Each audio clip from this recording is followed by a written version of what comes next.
Mr. Swan, and today we're going to start a series on ancient Greece and Rome. Now, the topic of ancient Greece is one that you could spend a career on, but we're going to just take a couple brief looks, take a brief snapshot of Greek democracy in general, and just go over a few major highlights.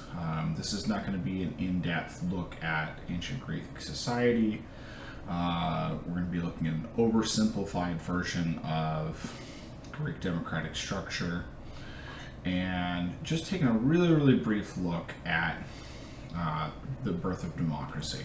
Okay, so the first individual I want to talk about is a man named Solon. He's on the ruling council in Athens, Greece, around 600 BC. And at this time, Athens is suffering from severe economic problems, drought, famine, things like that.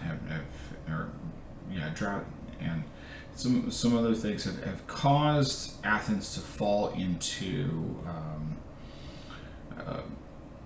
an economic slump, which is translating to the poor. So oftentimes there's sharecropping and things like that going on, where poor individuals are working the land and they owe the person who owns that land a portion of the crops, etc. Maybe they've borrowed money from a rich person to feed their family, etc., put a roof over their head.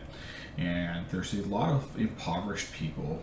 The majority of the society is poor, that are in debt to the rich, can't pay them back, and are ending up in slavery. At this time, if you accrued too much debt and you could not pay it back, you might end up a slave. Okay, so Athens, because there's so many people who are becoming enslaved as a result of the economic crisis, is on the brink of civil war. Now, Solon is part of this ruling council that, if they are overthrown, they will most likely be killed, and the majority of the population is angry at the ruling class right now because of this issue with slavery and tied to debt. So Solon convinces the ruling body to turn leadership over to him, grant him some emergency powers as an archon, and he promises to turn this situation around. He does warn them, like, hey guys, you're probably not going to like what I'm going to do, but I'm going to save all of our lives. He convinces him, Solon convinces the ruling council of this, and what he does is he outlaws slavery based on debt, and then he cancels all debts. And the reason this works is because, one, we're talking about Athens, Greece. It's a large city-state, but it's a city-state. This type of debt reform works because of the size of Athens and ancient Greece at the time. You have people today that have these ideas that, in a country like America or another large country like that, you could just cancel all the debts and there would be no consequences or repercussions for that. But I mean, the people that work places like banks, who own deeds to homes and cars and all sorts of other types of debt. You bankrupt these places by canceling debt, and it would cause huge economic strife. But in the context of ancient Greece, for the city-state, it was a huge hit to some of these individuals who were in power, who had, you're talking the top 1-2% of the people controlling 90% of the wealth. And those individuals took a hit financially. Solon's part of this ruling class, but it saved their lives. And so while they didn't like it, it worked in the case of ancient Greece. Okay, and what happens is he gives everyone a new start, and then he allows all citizens to vote. and most could hold office as part of the Council of 500. Now, citizens are only free adult males with property, and so you've got to be born in the city. Your family has to have history in the city, and have a lineage there. You have to own property, which is expensive and hard to get a hold of within the actual city limits, and it's very expensive. And when it says free adult males, it means free adult males. Like, I'm sorry, ladies. In ancient Greece, you would not have been able to vote or be a part of civil government. Okay, and a problem with this is only 1 in 10 people who are living in the city are actual citizens. And it's almost impossible for the majority of the individuals to become citizens, to buy property, which is very expensive.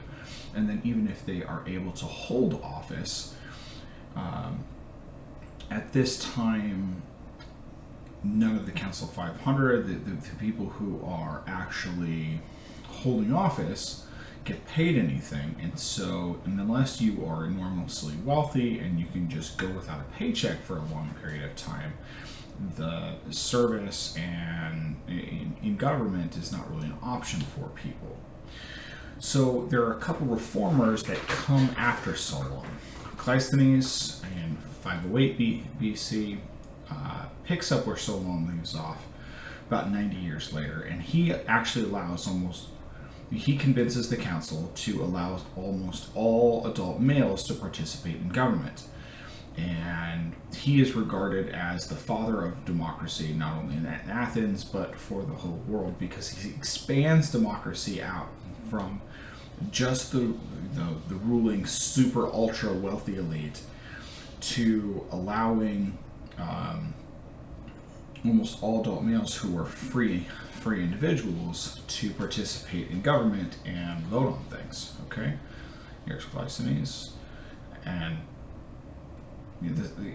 we're talking a few thousand years ago. So we've got some busts of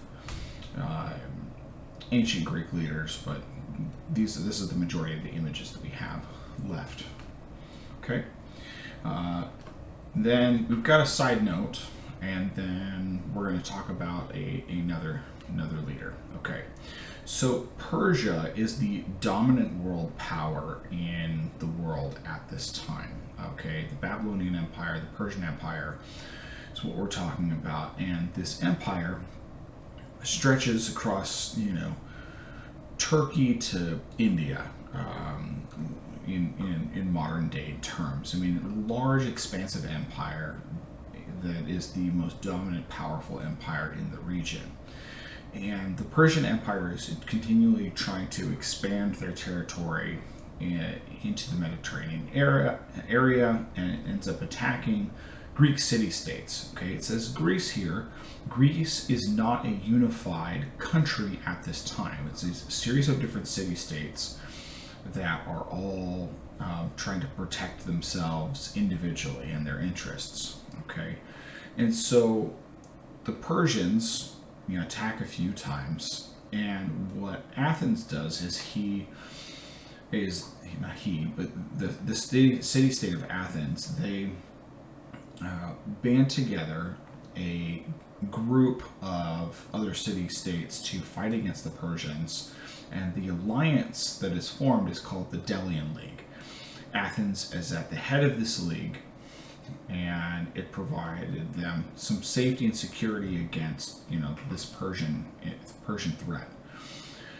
Athens at this time is growing more powerful, and their democracy starts spreading to this idea of democracy starts spreading to other city-states. Problem with democracy spreading for a lot of individuals is if you have a kingdom, you are a king, and you would like to maintain the level of control and power that you are used to, democracy is the worst thing for you, because it takes the king's power away and it gives it back to the people. Okay, and so, as we'll find out soon, there are some individuals who don't like this idea. So Here is a very small map. You've got the Persian Empire. This is modern day Turkey here that spreads far to the east. But you've got some incursions by different, Persian monarchs who are making expeditions to the Greek peninsula, attacking these city-states. There's some victories, there's some losses, and these city-states are banding together to try and fight the Persians and make it so that they're not going to advance and take over the entirety of the Greek peninsula here. Okay, and then we have the figure Pericles. How you can remember Pericles kind of sounds like Hercules, and Hercules is kind of like the golden child of Greek mythology, and Pericles, under his rule, and not his rule, but under his like participation and leadership and guidance of the Council of 500, Greece enters into what scholars consider the golden age of Greece, and he strengthens Greek democracy by paying public officials. Now, I mentioned earlier that if you were you want to participate in government, you had to be fabulously wealthy to just not take a paycheck for a long time. Well, this fixes that problem. So even if you are poor, you could participate, and it was a huge leap forward in the expansion of democracy and its ideals. Okay, the age of Pericles is often called the golden age of Greece because people experience freedom, prosperity, and for the first time in all of human history, the majority of individuals are not living in poverty. Okay, you have this new middle class that has never existed before coming up in society, where you have people in general within the city-state becoming and being more wealthy than they had been before. And unfortunately, this golden age only lasts less than 50 years. And Pericles here did some amazing things. However, it was fairly short-lived. Okay, this is an oversimplified version of Greek democracy. It is direct democracy where all the citizens can vote on issues, all citizens participate, all free men are citizens, and the council is called the Council of 500. Now, it is obviously more complicated, as governments usually are, but this is the basic structure of the Greeks' democracy. Okay? An end to Greek democracy. As the Delian League expands and grows more powerful, many don't like this, like I mentioned earlier. Those kings that are seeing democracy spreading and Athens growing in influence and power, and also in expanding, their trade network and becoming more profitable, etc. Their military rival, Sparta, on the Greek peninsula to the south, the military dictatorship, they don't like what's going on. Long story short, Athens and Sparta end up in a war called the Peloponnesian War. The Peloponnesian War lasts for 27 years, from 431 to 404 BC, and it devastates the Greek peninsula. So you have Athens and Sparta and all of their allies. So it's not just the two city-states that are fighting against each other. It's Athens, essentially in the Delian League, and then you've got Sparta and a number of city-states who were allied with them, who are fighting a protracted war over 27 years. And please remember, these are small city-states that are fighting. This is not country like the United States with over 400 million people or whatever, billions of individuals. This is these are smaller city-states of a few hundred thousand, typically would maxing out, that are fighting a war over a long time, or over a quarter of a century, and it devastates the populations. from both countries, both city-states of Athens and Sparta, but also most of the surrounding ones who are also involved in this conflict. So Sparta wins, but is left devastated. Okay, so Athens and Sparta, they're using what means they have to win this war, but it ended up in disaster for them. Okay, it greatly weakened Greece, and in 338 BC, neighboring king Philip of Macedon from north of Greece conquers Greece. Okay, he sees the Greeks' weakness, and then leads his armies down the Greek peninsula, capturing and conquering city after city after city, and effectively takes over all of ancient Greece. Okay, his son Alexander the Great ends up taking over when he dies, and Alexander the Great is known as one of the fiercest conquerors that has ever lived.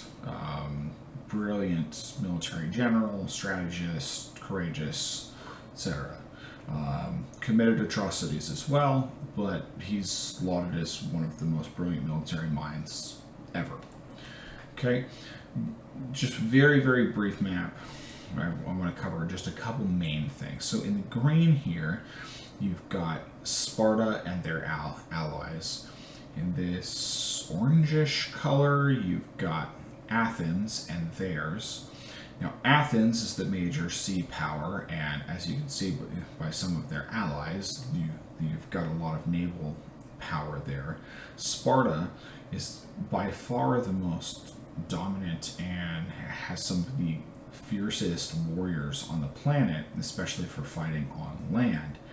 And so you've got Sparta trying to attack Athens via land route, and then you've got Athens and their allies making incursions from the rear and doing flanking maneuvers with their navy. And so this battle, it becomes protracted over a 27-year period, and just devastates this whole region. And then Macedonia is up here. The Macedonian king comes down and takes over this whole region, and then Alexander the Great ends up taking over all of Persia. Okay, and that brings us to the age of philosophy. Now, when bad things happen, people start to look inward when there's enough safety and security to be able to do so. So in ancient Greece, even though you've got war and conflict and things like that going on, in Athens, you've still got this golden age going on, despite war and things like that happening, devastating cities around.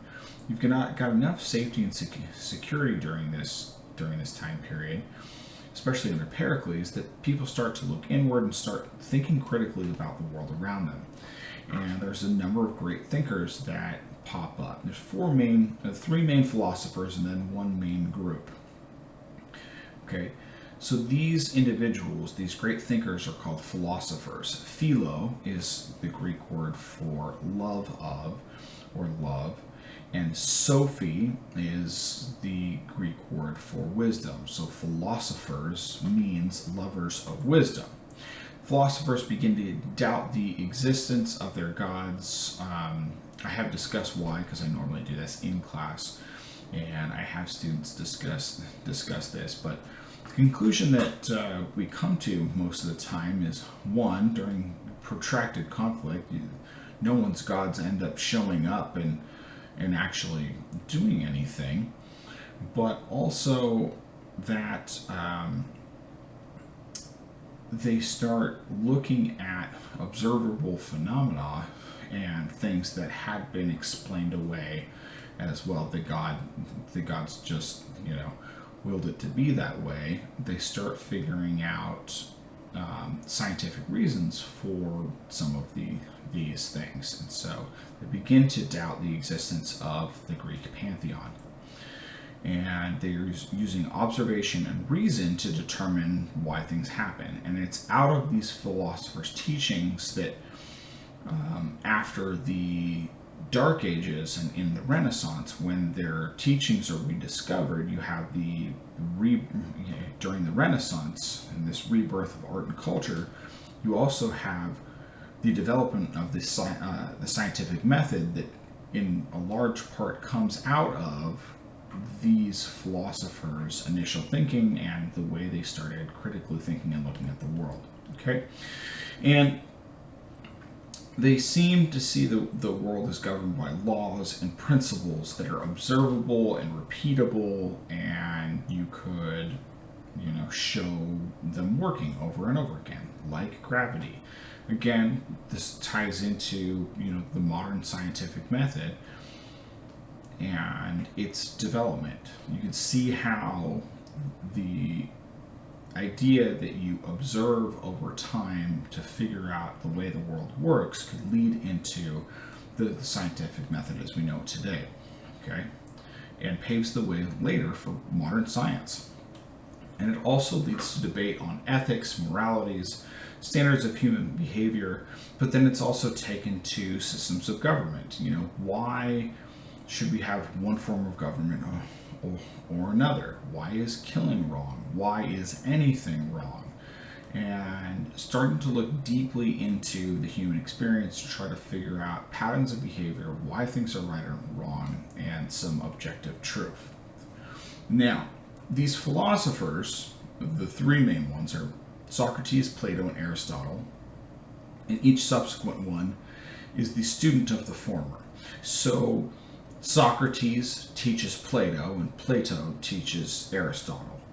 Now, a lot of their philosophy is in direct response to a group called the Sophists. Now, unfortunately, the Sophists are very similar to a lot of postmodern philosophers in today's era, in which there's no objective truth, and it's really kind of what you think and feel and observe personally is the only truth that you can know. So it's a group of thinkers in Athens who reject the basic foundation of philosophy and this idea that there is objective truth to be found and to go search after it. And they say that all moral and ethical truths are only people's opinions, not universal law.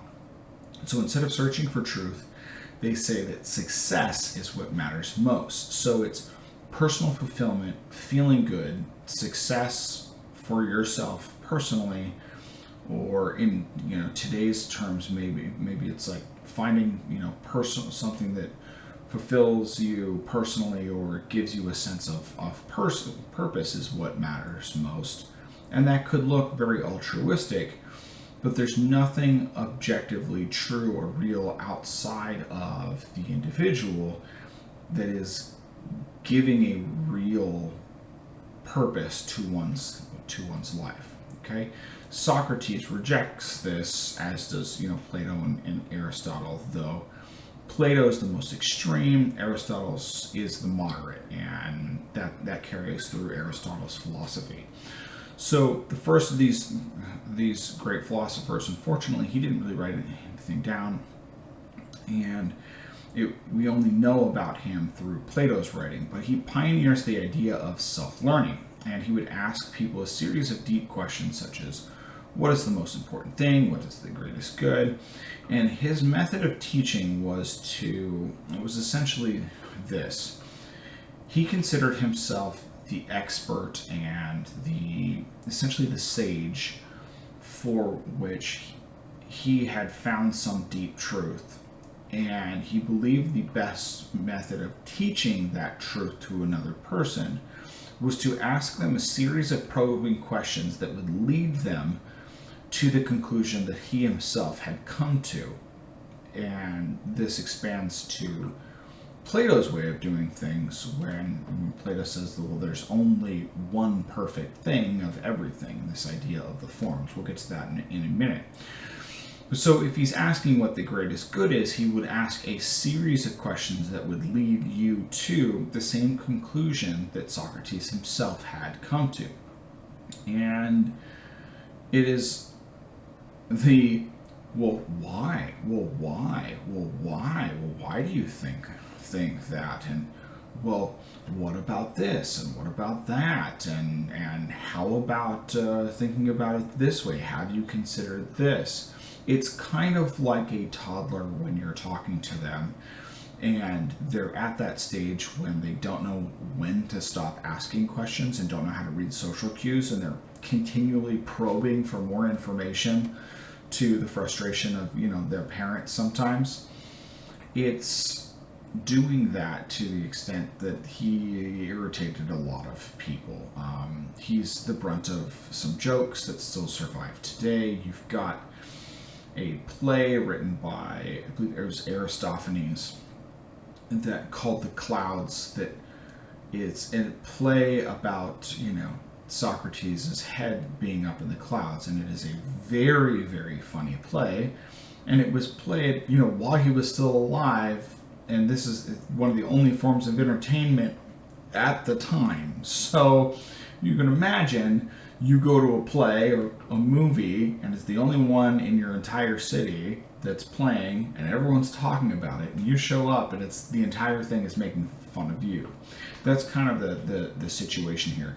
And these sophists really, really didn't like Socrates because some of his ideas upset the status quo. And so there was a plot against him by some of these ruling elite that wanted him gone. And so they accused him of corrupting the youth of Athens. This is the charge that is laid against him. And the option that they gave him is, you can either recount what you've done, say you were wrong, and and leave, or what, actually, never mind. You are condemned to death, and you must kill yourself, and that is the sentence. And so, because the democracy ends up sentencing him to death, Socrates, who is a true believer in democracy, ends up drinking hemlock poison and killing himself, essentially dying as a martyr to his beliefs. Now, Plato, his student, after this, is no longer a fan of Greek direct democracy, because it is democracy that ends up killing Socrates. So democracy kills his teacher, and so Plato develops an entirely different way of looking at a possible governmental system that he believed was better, and this was called the Republic. So he doesn't trust democracy. He writes a book describing this kind of democracy. It's not a democracy, it is called a republic, and in a republic you vote for representatives who are basically supposed to be philosopher kings, is what he called them. The wisest people in a society that would then choose and decide upon the best course of action for the people in that society. And so, you see Plato in this famous painting by Raphael pointing his finger up, because he believed that there was a perfect form for everything, a perfect answer for everything, and that perfect form and an answer could be deciphered by the wisest of people, and then those individuals would make the best rulers and leaders over other people to teach them and lead them into an age of prosperity like never before. All right, and then you've got Aristotle, who is kind of the middle path, and he's always voting for moderation. He is also considered the greatest philosopher of all time, at least in Western philosophy. Now, Aristotle is to the ancient world what Leonardo da Vinci was to the Renaissance. And it's actually in that painting by Raphael, it's most likely Da Vinci's face, who is painted in Aristotle's image in the School of Athens, and we'll see that at the end of this presentation. But he wrote about everything. He studies all forms of government, including democracy. He had obviously lots of conversations, with Plato about this. He finds strengths and weaknesses in each different form of government. And he says the greatest weakness of democracy was mob rule. This idea that the uneducated masses in a society would choose a course of action based on emotions rather than wisdom, logic, reason, observable data, etc., and choose for the society what they believed should happen based on emotion as opposed to data. Okay, so Aristotle, he wrote about basically anything you can think of. Okay, but he favored, in his study of government, a constitutional government led by the middle class, not the ultra elite who he believed were greedy and corrupted and out for themselves, nor the poor who, at least in this period in time, in most of human history, were uneducated and weren't as well equipped to make educated and informed decisions. Like I said, the rich too often grab for power. The poor also could be bribed for their votes. And his great new contribution for democracy, even the rulers have to obey the laws. So it is the wise middle class who, is educated, who is comfortable enough that they're not going to be, susceptible to bribes, but also not part of the ultra, greedy class of people who's grabbing for power and fighting over it. It's the middle class, and he also says that every single person has to obey the laws in a country. And this idea eventually leads to our own modern democracies in the West, in places like France and England and in America, etc.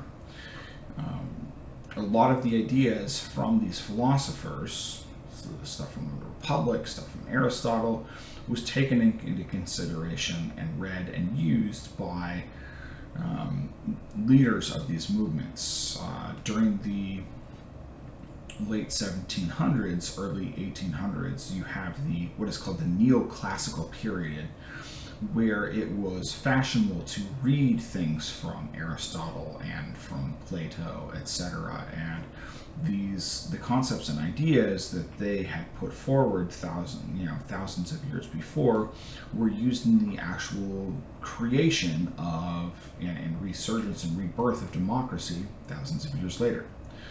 And Aristotle says things like, no man is above the law. And that's a common ideal in most constitutional democracies today.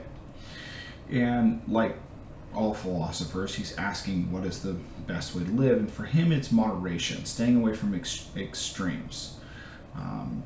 Question I ask classes is this a good practice today? Is moderation the way we should be living in with all things, or should we be a little bit more intense and extreme about things? And I'll leave that up to you to discuss and decipher through.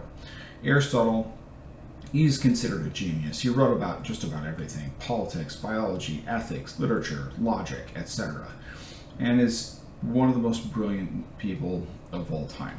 Okay, this is that famous painting I've mentioned a couple times by Raphael. You've got Plato over here, who is always thinking about the forms, the perfect form that up in heaven for all structures.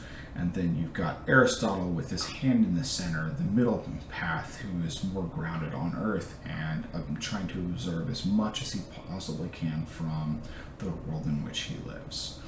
And that wraps up my presentation on ancient Greeks. Like I said, this is a very, very short snapshot very brief overview of some ideas about democracy, some of their origins coming out of ancient Greece. Thank you for watching to the end of the video if you did, and have a fantastic day.